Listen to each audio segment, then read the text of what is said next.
Hi guys, welcome back to my channel. So what gave me the courage to actually end my abusive relationship? It's actually me. It gave me the courage to end that abusive relationship. What did I do is that I started checking the patterns of my childhood.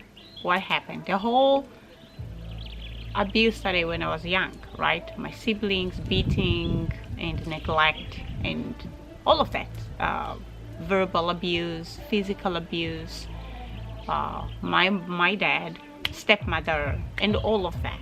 It carried on to my brother's household when I was in South Africa. And then in my relationship with this abusive ex-boyfriend that ended up burning me after so much verbal abuse, emotional abuse that led to physical, I was now burned. When he burnt me, we were no longer together. We ended the relationship in such a, we both wanted to end this. Now the kind of person he is that he took me as a piece of his property, right? Him is that when he ends, after 1 week or 1 month later, he wants to come back, and I have to just say yes and take him back like I did many times before, and just act as if nothing happened yesterday. I have to scrap everything that happened and I just smile and laugh, and before you know it, 3 days later or 1 week later, the very same thing keeps repeating itself. I decided that I need to cut this pattern. It has been happening, since I was a child. And cutting off my siblings, cutting off my whole family, it made me feel so good. It made me feel worth it. It made me feel at peace. Okay, nobody loved me then. Nobody loved me. They didn't love me. They still don't love me. I also don't. Okay, they don't like me since I was a child. Actually, you don't have to tell me you don't like me. Your action will tell me that you don't like me. Whether you're a man, whether you're my siblings, or you whatever friend, your actions are the one that are going to drive me away. You don't have to tell me you don't like me. You just have to show me your actions. That's it. I will be out of there. You will never see me again. I promise you. You will never see me again. If let's say example, I'm in a relationship with a person, we're not consistent on speaking, I am not going to send you messages. I am not going to look for you. For what? For what? There's nothing that we need from each other, right? You don't look for me, that means you're not interested in me. And when you come back, I will actually just tell you, I won't even reply, actually ghost you as well. Like, this is how we're gonna end. And before you know, you're blocked. This is me. So seeing that the same patterns has been happening since I was a child, and then into my brother in Johannesburg, and then into this relationship now, abusive relationship, I said to myself, this is not the life I want to live, and this is not how a human was brought into this earth to live like this at all. Like, I deserve to be treated better as a human being. And since nobody loves me, let me give myself a chance. Instead of me feeling pity for myself and feel and sit down and feel sorry for myself and just keep depressing myself and feel lonely because nobody wants me. But what about me? I want me. This is what I want to sit down with myself. I said, I want me. I want to give myself a chance. I love me. I want to be there for me. Okay, since nobody is there for me, nobody loves me, nobody wants my presence around, and all I face is abuse after abuse after abuse. Let me just love me. Let me give me a chance. Instead of giving me a chance to take myself to the grave by committing suicide, not happening. I gave myself a chance. I started loving me, spoiling myself. I had jobs, I had a job as a babysitter. I had a job as a tea girl in a company. Ended up being a receptionist. I had a job as a hair dresser. I do my daughter's hair. I'm the one that does my kids' hair since she was a baby. She's actually my doll. I just plait her hair whenever I feel. It's so therapeutic for me. Very therapeutic for me. I love it. And yeah, I have some sort of talents that I taught myself, like things that I like to do. So then I started, that's how I generated my income. You know, I worked as a waitress in a restaurant. So I love cooking and I love getting dressed and looking beautiful. I started generating income from there, those things. And the little businesses, because since I love cooking, I love to make samosas, I love to bake cakes, I like to sell those things to people. And the people really love what I make, which is clean and delicious. And yeah, this is how I generated my income from there. I started supporting myself, buying what I love, eating what I love eating, living the life as if I am being supported by a parent or a sibling or by somebody. But I'm not. I've been supporting myself. And yeah, this is what I decided to do. And when he came and ruined my life by burning me with acid, and I was schooling as well, right? When he came and burned me with acid, it actually took me down again. It took me all the way down again, starting from scratch. I had to learn how to talk again because I swallowed acid and now I couldn't speak. Okay, this is my picture right here. I swallowed acid and I could not speak and I could not see and I was badly burnt all over. And yeah, fine, I pick up my pieces again. God sent his angels to donate so much for me. God sends his favorite people to look out for me, you know. Amazing. I am so blessed and I'm just so thankful. Each one of you, each one of these wonderful souls that helped me and put me back on my feet. Amazing. Some donated blood. You know how many liters of blood I had because I lost so much blood. So much blood. Sometimes I would go into, they will take me to the bathing area. I remember it was an aluminium bath. They put me inside there. Blood everywhere, like blood pouring out of me as if somebody opened a tap. It's crazy. And coming out of that, jeez. Yeah. So that's what gave me the courage to actually, I've been through so much. And I said to myself, this is just one of them. I know it's the major one, okay? But it's one of them, but God always comes through to me. All the time. He always steps in.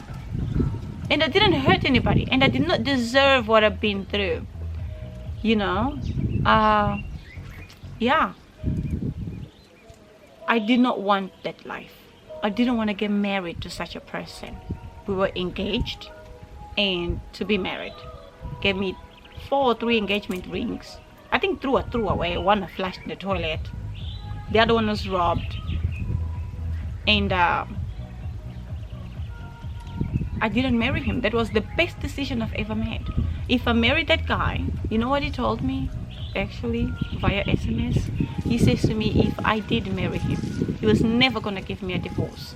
And he was going to open insurance in my name and unalive me.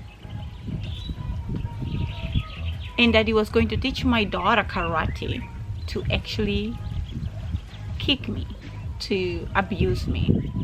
And one of the things, I wanted to get my daughter away from that. I had a very bad childhood. I did not want my daughter to go through a bad childhood experience. I'd rather be a solo parent, alone, a single mother, as I am, and fix things. Fixing my daughter and giving my daughter the childhood she deserves. It's like I am healing me. It feels like I am healing me. I'm giving myself another chance, another opportunity of that I did not have as a child. I deserve to have a good, caring mother. Rest in peace to my wonderful mom that died before her time. But I'm being that father that I wish I had. And raising my daughter the way I wish to be raised. With that attention, that love, that nurturing, that appreciation, the respect. And being taught so many things I wish I was taught as a child by my father, by my older siblings. They are way older than I am. The time my mom and dad had me, my mom was 42. She ended up dying at 42. My dad was 60 something, you know. So giving that to my daughter is almost like I am raising the little me. I am raising the little Ines that never had this chance, this opportunity, this somebody to back her up, somebody to be there for her. I am all in for my daughter. You come for my kid, you are actually starting a World War III with me. Period. I am all in. Don't. This is the mini me. Mini me. And nobody's allowed to abuse and just attack her as they please. I'm right here. What I've been through, I don't wish for anybody to go through what I've been through. I don't wish for any child or grown up or whoever to go through what I've been through. Whether it's man and good woman shouldn't go through these things, you know. Yeah, but that's what gave me the courage to end this abusive relationship.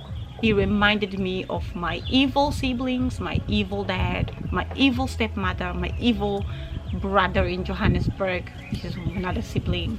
He reminded me of all of those things, and I did not want them, because deep down I know I was feeling lonely and I wanted somebody, but I wasn't that desperate, you know. I was lonely, I wanted like a company, but I wasn't that desperate that I'm gonna get married to this person, that I want to marry this person. Nah, not thirsty for marriage. I'm not one of those. And yeah, and this is why ending the relationship with him,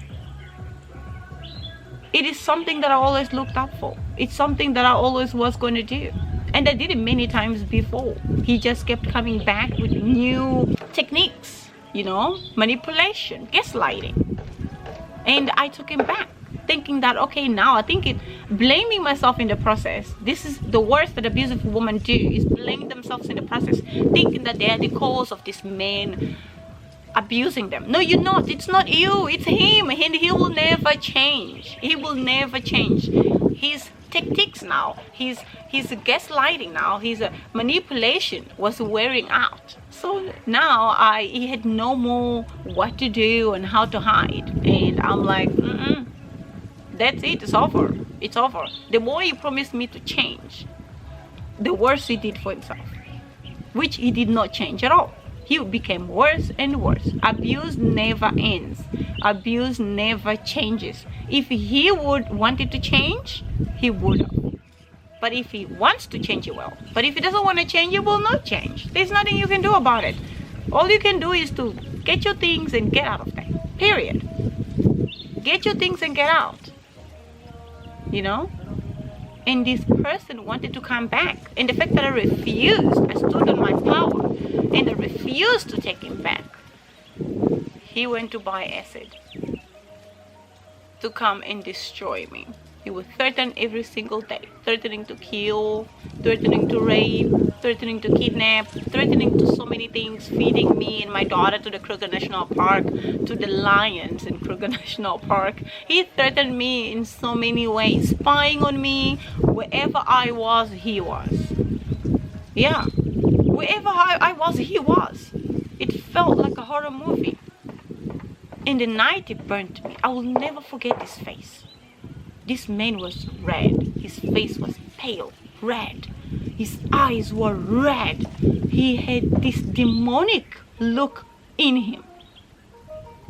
On his face, right there. I saw the devil. Let me tell you something. When somebody wants to kill you, that face that you normally know is not the same face. It changes for the worse. Those people, they become evil. You see evil face to face. I have seen evil face to face. I am convinced that guy is a devil. He's evil. He is evil. Except even what he did to me. You can see that his mind, there was nothing I could do in that particular time to actually say something that's good or bad to make him change his mind. I could see on his face that his mind was made and he was up to no good. I actually look at him and says, in my heart, I said to myself, oh my God. And he saw the shock on my face. I kept looking at him. In my heart, it was like, oh my God, you look so evil. You look like a devil. Like, you look so evil. What's going on?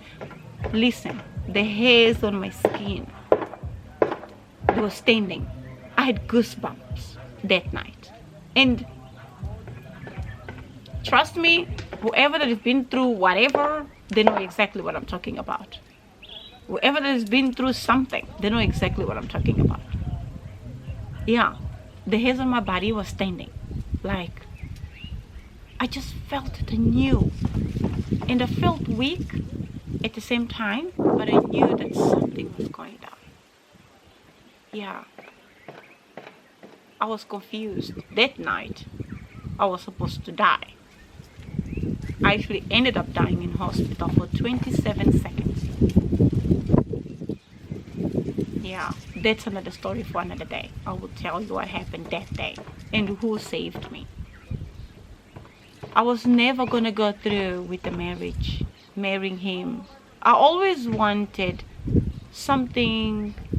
He is not the ideal person. He's not the ideal man that I always imagined to have. He's not. He's not somebody that I wanted to settle with. The more he abused me, the more I see that is not the person I would like to settle with. We have nothing in common. The way he eats, the way he chews, the way he walks, the way he lives his life, the way he talks to people, the way he thinks. And we wouldn't communicate, you know. We were not communicative at all. And abuse, of course. And the cheating. Oh, I forgot. He cheated on me. I think he still thinks that until this day, that I don't know he cheated on me. He cheated on me. He cheated on me. And the fact that also in the relationship, there was no sexual anymore involved, because I just couldn't bring myself to actually have intercourse with somebody that is gonna beat me up in 4 days after this. Okay, give me flowers and chocolates and apologize and everything else, and pretend to own up to his mistake, but you know he's gonna do it in after 4 days. He's gonna do the very same thing or even worse. So there was no sexual in the relationship. I could not have him being on top of me or next to me if we were busy fighting. I couldn't. The feelings I had for him. Yes, I did have feelings for him before. But then they started wearing out. I did somehow love him at a certain point, but then it quickly disappeared. I didn't want any of that. I didn't want to have any of that with him. Marriage or sexual or anything with him. I did not want, because I just didn't love him anymore. I didn't. So the abusers have to know, the more you abuse a person, they don't love you anymore. The love they had for you or the feelings they had for you, they just wear out. The more you abuse, you cheat, you lie, and all of these things. Trust me, and none of that abusers are willing to change. No? Yeah, so that's my video for today. And if you're in a similar situation and you feel like you have no support, or you have nowhere to go, or you have like no other options, no, let me tell you that there's many options. You're just not seeing it because the abuser singled you out of your friends or your whoever family. If you have a good relationship with your family, the abusers target certain person. So, like I was the one to be targeted because I have nobody, you know. I just have my daughter, so I was a perfect target for him. So if you have family and friends, they single you out of there. They keep you on your own to control, abusing as much as they want, and then after that, they make you feel alone. They make you feel more alone, and worse than you feel about yourself. They make you question who you are as a human and as a woman, and as a mother if you have a child in the process, whether with him or whoever, or your own child that you came with in the relationship. They make you question all of those things, your existence on this planet. And then after that. They can even actually suggest that you should kill yourself. The abuser suggested I should kill my daughter. He gave me a knife to kill my 1-year-old at the time. I took the knife, I threw away. You see, so he suggests that now you're feeling like that because he knows now, he got you. He has the whole control over you, so you don't think about anything else. Try and sit down with yourself the time he's away from you. Shut everything, whether the phone and radios and TVs or whatever, shut everything. Just sit down with yourself. Try and take you back when you were 10 years old or 14 years old or whatever, when your idea of dating, which Prince Charming did you want in the first place, and what's the idea that you have for yourself to be as a when you grow up, what you want to become, what you want to do, and what take you back to that, and then bring yourself back to present and see what's in front of you. While you stand on the outside a little bit, see what's in front of you, the life you're living. You make a choice. Trust me, you will see all of these things, and then find a counselor. Somewhere, go and find a shrink to help you out.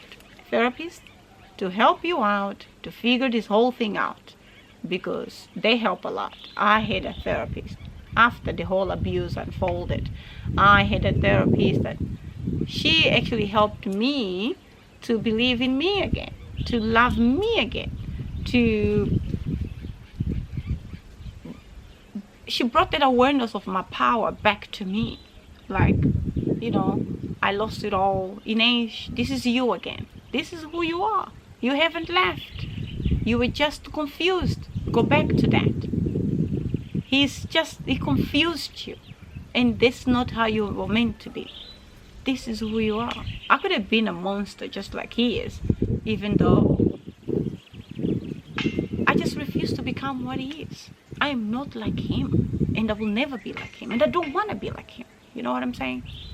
So when we grow up, I know so many people are born in different circumstances. This is another video anyway. But anyway, so yeah, I worked on myself. I see all of these things, and I accepted me. So you have to step out of that abusive situation. Step out in thinking. That's what I'm saying. In a mental state, and try and see, because abusers, they never give you a break. They keep on, because they don't give you that 1 minute to think. So the time is not around, go sit somewhere quiet, think about it, if this is really what you want. My next video, I'm also going to teach you about how to escape an abuser. How are you going to do it? I know, seems impossible. In some cases, yes, but mostly not really. You can fight this together. I'll show you strategy, and we will take it from there. And consider liking this video and comment down below. I'll see you on my next one. Bye.